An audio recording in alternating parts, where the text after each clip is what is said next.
Okay, imagine you're a high school athlete. Baseball is your whole life. And then, in one split second, a teammate's bat slips out of his hands, spins through the air, and cracks you directly between the eyes. Your nose shatters. Both eye sockets fracture. There's a bone deep inside your skull, the ethmoid bone, and it breaks. You're airlifted to a hospital and put in a medically induced coma. When you wake up, your life as you knew it is over. For 9 months, you can't drive. Your first physical therapy session isn't about getting stronger, it's about walking in a straight line without falling over. That was James Clear, and what he discovered during that recovery didn't just get him back on the field, it became a philosophy that would eventually reach 25 million people. Because while he was relearning how to walk, he accidentally figured out how the human brain actually builds habits, and I promise you, it's not what you think. Welcome to the Prefrontal Pilot. I'm your host, and today we're diving into the neuroscience of atomic habits, not the self-help fluff, the hard wiring, why your brain resists change, why willpower always fails, and how to install new behaviors using the same system your brain already uses to brush your teeth. Let's get into it. So here's the lie we've all been sold. We think transformation happens like a thunderclap. One morning, you wake up with enough motivation and you just become a different person. You write the novel, you get the six-pack, you finally get disciplined.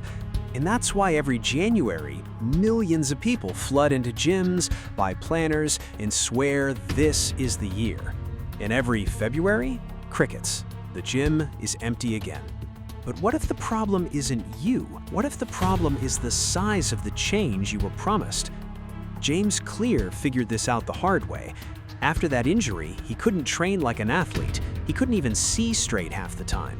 So he had to find wins so small they seemed almost stupid. Could he study for 30 minutes?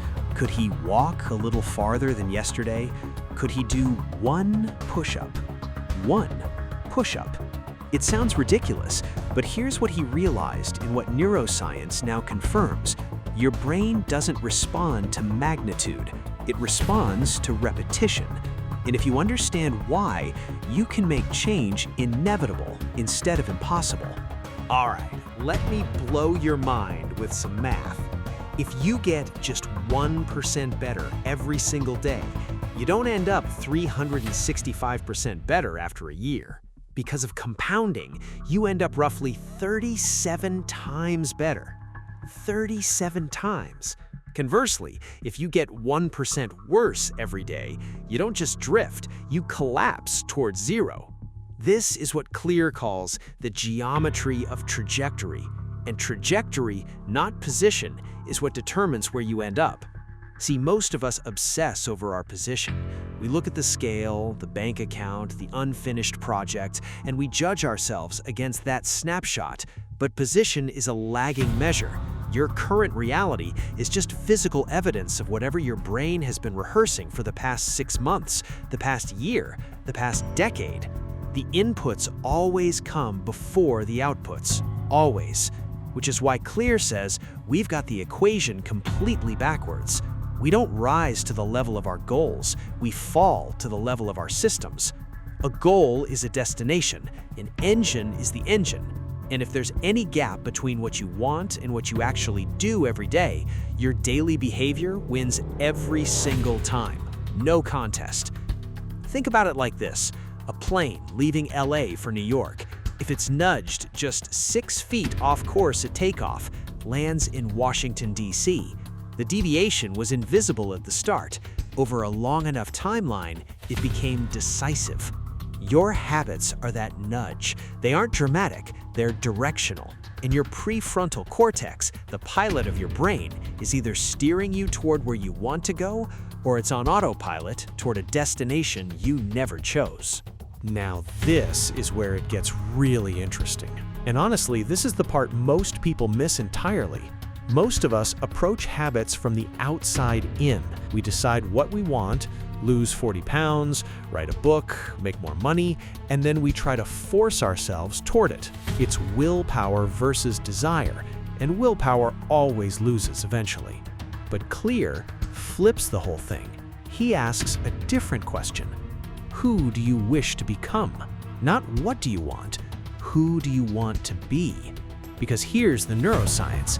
Every action you take is a vote for the type of person you believe you are. One push-up doesn't transform your body, but it casts a vote for the identity of someone who doesn't miss workouts. One sentence doesn't write a novel, but it casts a vote for the identity of a writer.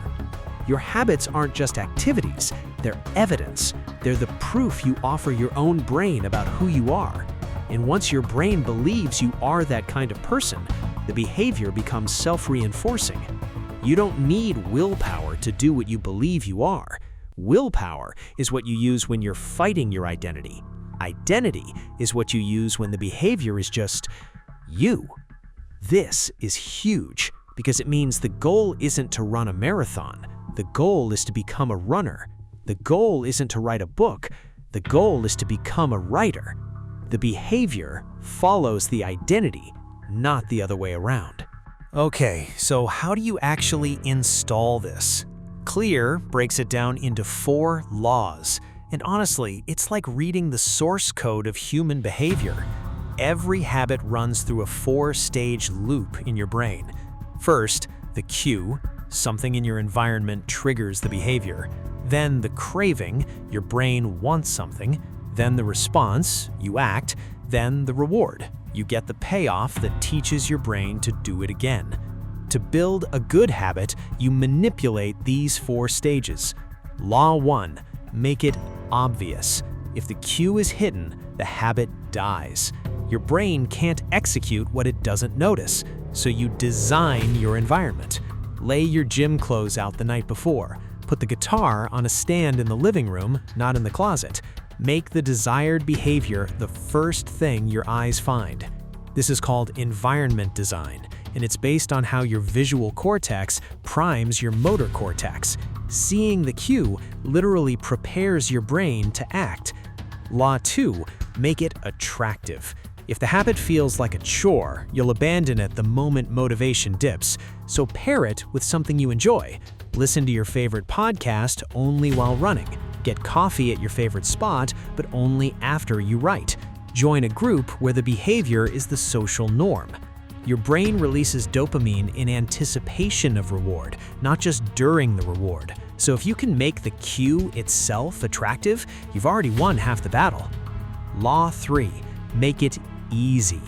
This is where everybody fails. They design the perfect workout plan before they've mastered the art of showing up.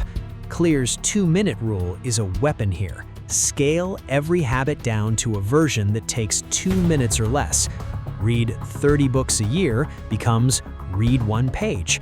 Do yoga 4 times a week becomes take out my yoga mat. Write a novel becomes write 1 sentence. The heaviest weight at the gym is the front door. Get through the door. Your brain doesn't care about intensity, it cares about consistency. Law 4, make it satisfying. The reward closes the loop. In the beginning, this might be external. Check a box, mark a calendar, get a coffee. But eventually, the reward becomes internal. It becomes the quiet pride of being someone who keeps their promises to themselves. And here's the neuroscience.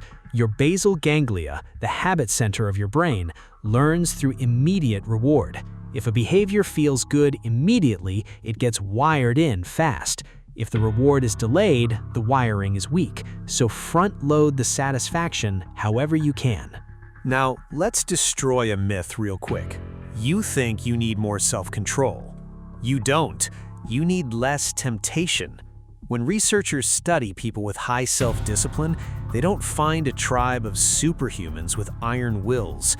They find something way more boring. People who designed environments where they're simply not tempted as often. The person who eats well doesn't necessarily have more discipline. They just don't have chips in the house. The person who focuses deeply doesn't have more grit. They keep their phone in another room until noon.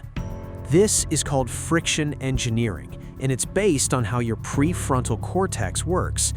Your prefrontal cortex is energy hungry. It burns glucose like crazy.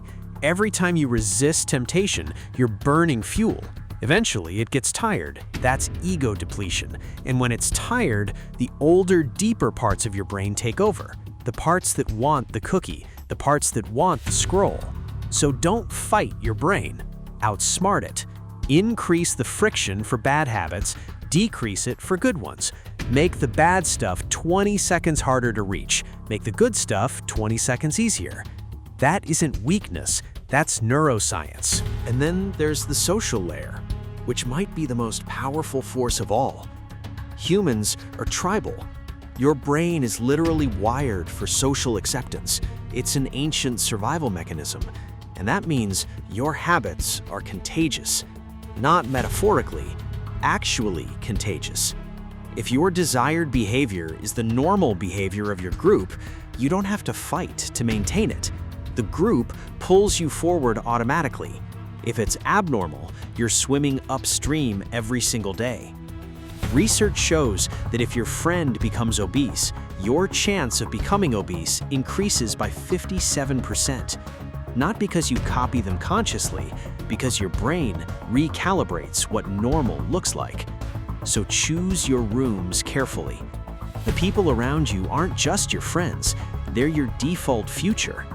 They're the environment your brain is constantly scanning to figure out who it should become.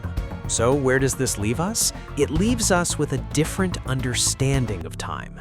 You're not trapped by your past. You're being carried by your trajectory. Your current position is just a photograph. Your trajectory is the film. And the film is still rolling. You don't need to be perfect. You need to be directional. Clear has a mantra that I think about constantly. Never miss twice.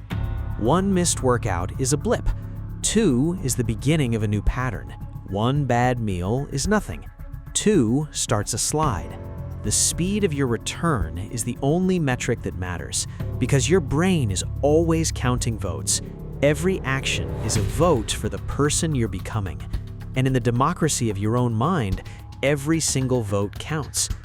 Your favorite athlete's first workout was just as awkward as yours. Your favorite writer's first sentence was just as clumsy. The difference isn't talent. The difference isn't willpower. The difference is that they stopped waiting for the thunderclap and they started trusting the compounding. Fix the inputs. The outputs fix themselves.